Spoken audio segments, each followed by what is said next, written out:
Okay, so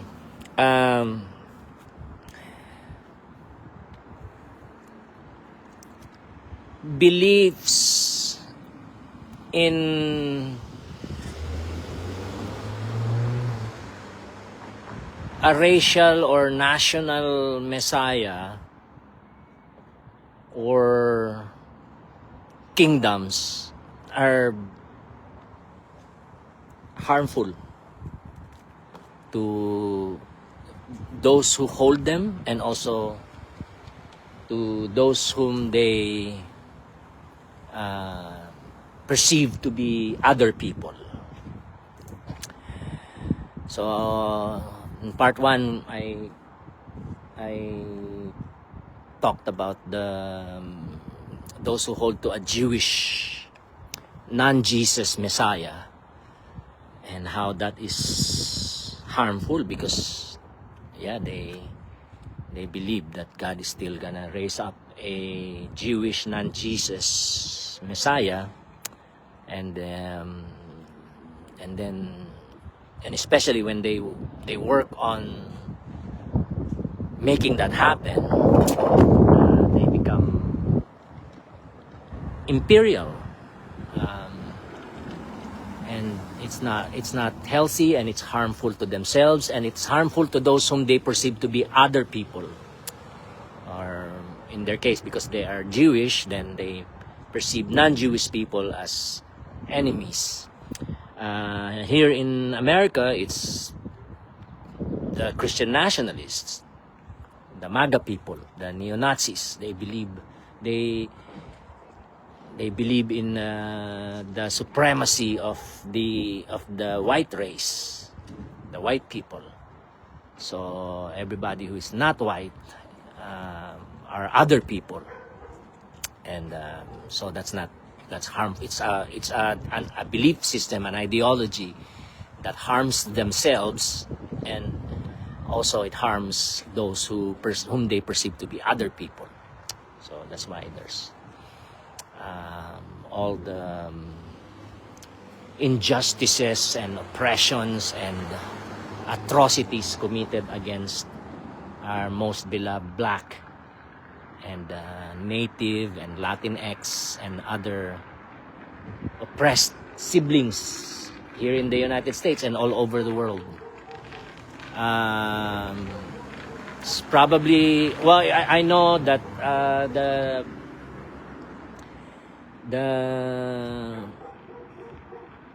there are not all of them, but there are many people in China who believe in the Middle Kingdom, that in the end the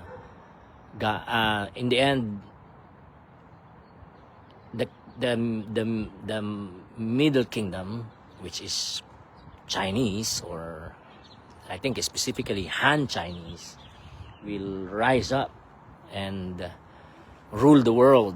So it produces it leads to dictatorships. So again, it's a hypothesis that I have, and I still have to look into that. But those have to be disproved and dismantled. Those belief systems have to be disproved and dismantled. Okay.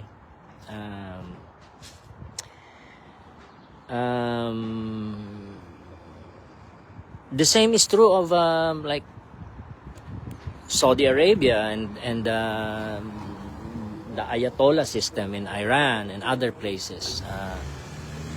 So ISIS, for example, right? Islamic State of Iraq and Syria.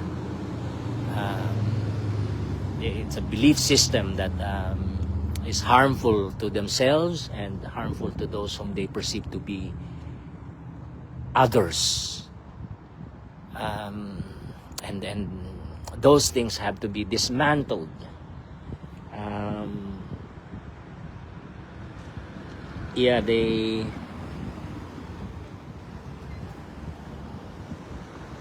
They feed cultures of racial discrimination, racism, and injustices, racial injustices,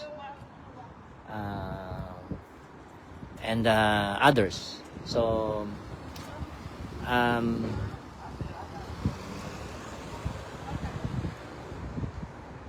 we have to pray. So again, those are beast systems, and we have to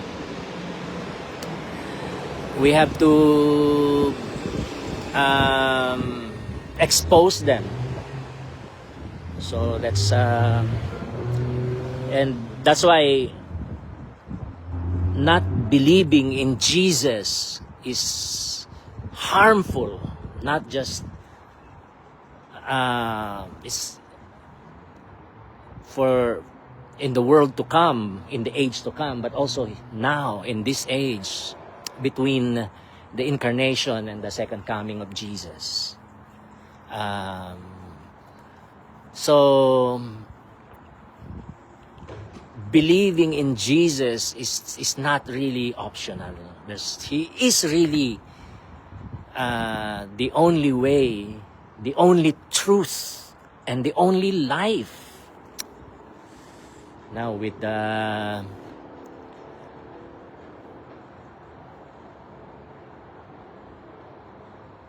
understanding and applying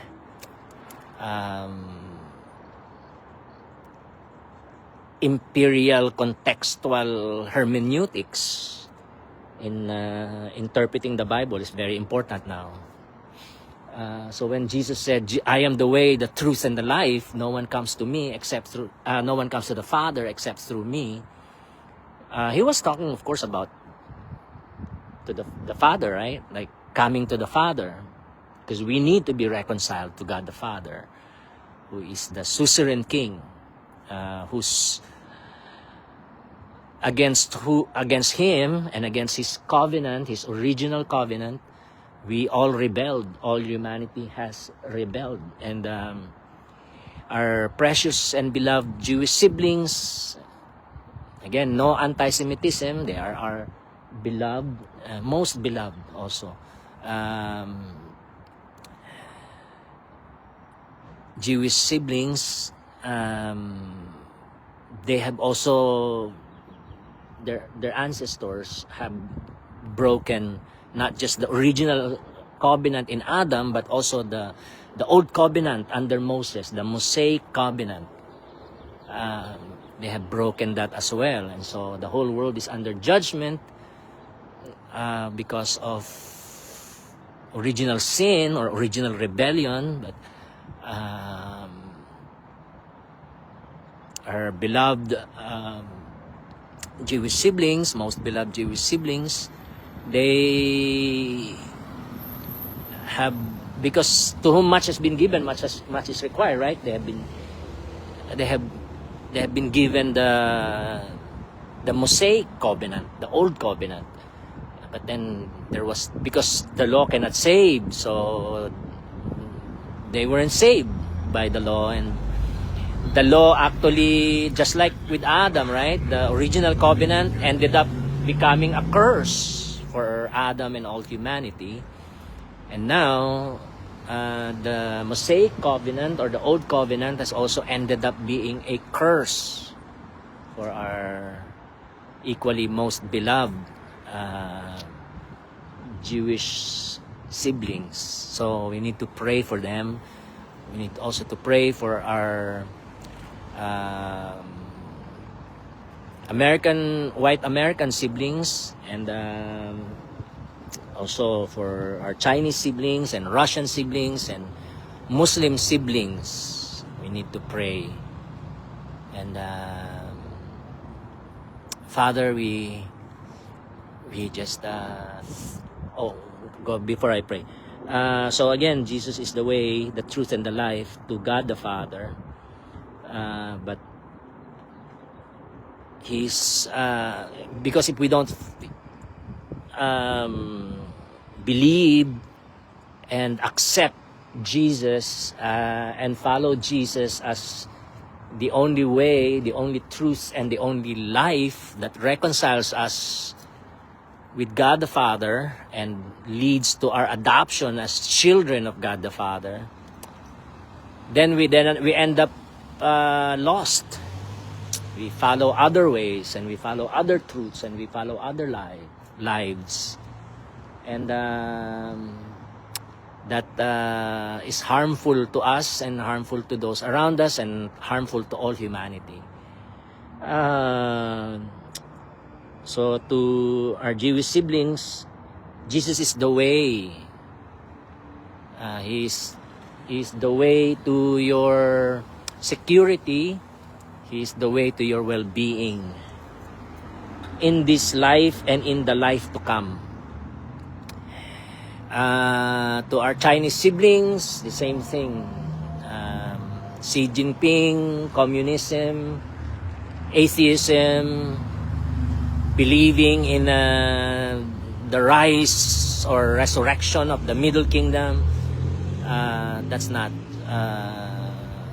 the right way.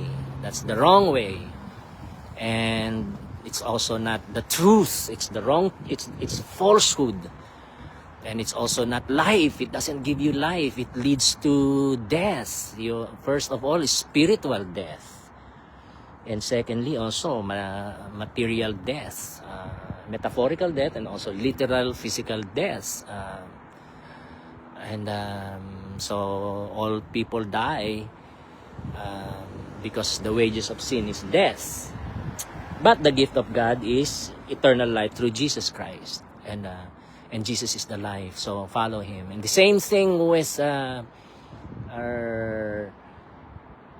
Caucasian American siblings, and all Caucasian siblings all over the world, and everybody else, right? But first, the Caucasian siblings. So, the way of the Nazis, the way of white supremacy, the way of authoritarianism is not oppression, injustice. That's not the right way. It's also of not the truth. It's not the right truth. It's a falsehood. It's a lie, a falsehood, and it leads to death. And everybody else, including our equally most beloved Muslim siblings, do not believe in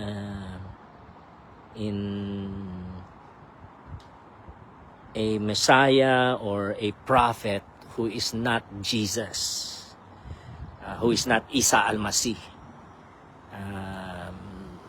That's not the right way. It's the wrong way. It's not the truth of Allah. Those are not the truth of Allah. Those are lies and falsehoods, and they don't produce life. They don't lead to life. They lead to death. They lead to curses, disasters, catastrophes.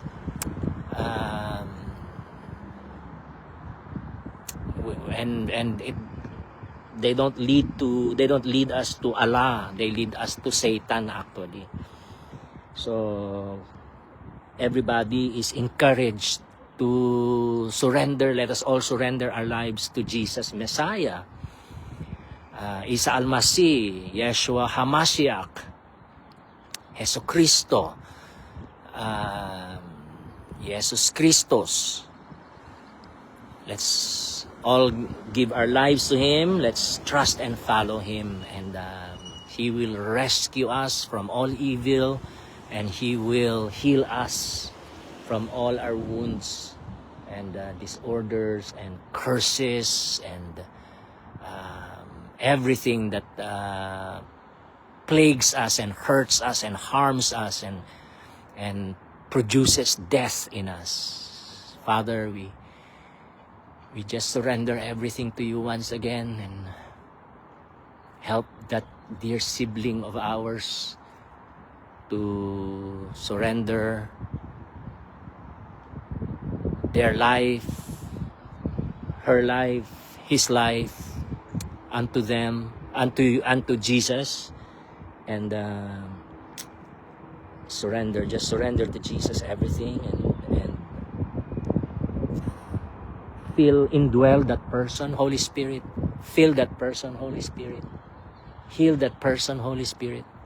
Liberate that person, Holy Spirit. Bless that person, Holy Spirit. Give that person revelation, gospel revelation, life-giving, covenantal gospel, blessing, life and blessing. Hallelujah. Right now, in Jesus' name. Amen. And I pray once again, as always, the same prayer, God. Fill us all with the Holy Spirit. Give us a deep hunger and thirst for your word and for your doctrines, pure doctrines of God. And help us to fast and pray and drive out demons and powers and principalities. And help us to share Jesus to as many people as we can. Help us to make disciples, as many as we can, but solidly and purely according to your word, according to your Spirit, the Holy Spirit.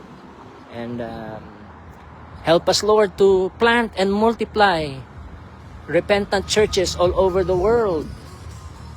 And help us, Lord, to resist and protest evil in every nation, and help us to engage in spiritual warfare, evangelism, disciple making, church planting, and also social action to dismantle, to cast out powers and principalities, and to dismantle demonic human structures,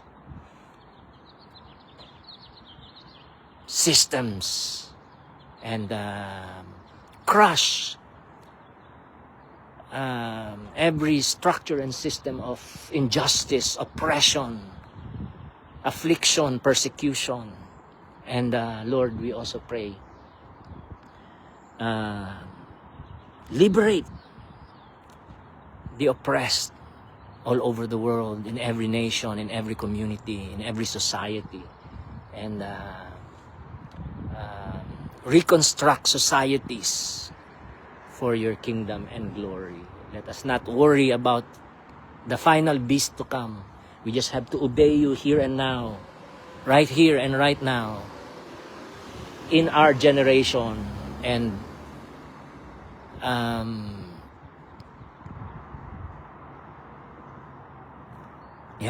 just leave everything about the future to you, especially about the final days. And we can rest in you that by the grace and power of the Holy Spirit, repentant Christians will not be instrumental in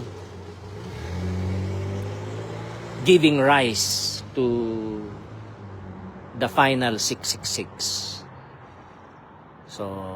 But instead, repentant Christians, by the grace and power of the Holy Spirit, repentant Christians will be instrumental in reflecting the grace and power of Christ's inaugurated kingdom in the church and also in society, here and now, for the glory of God and the salvation of souls, the liberation of souls, the renewal of souls. Hallelujah. Thank you, Lord. Be glorified among the nations in all the world. In Jesus' name, amen and amen. All right. I love you all. Please pray for me because the one I'm writing now, it's very sensitive. Okay. I don't want to be used to my writings to be used to inspire anti-Semitism or racial violence or socio-political violence. Okay. Thank you. I love you all. Bye. Los amos los amos a todos. Los amos a todos. Dios te bendiga.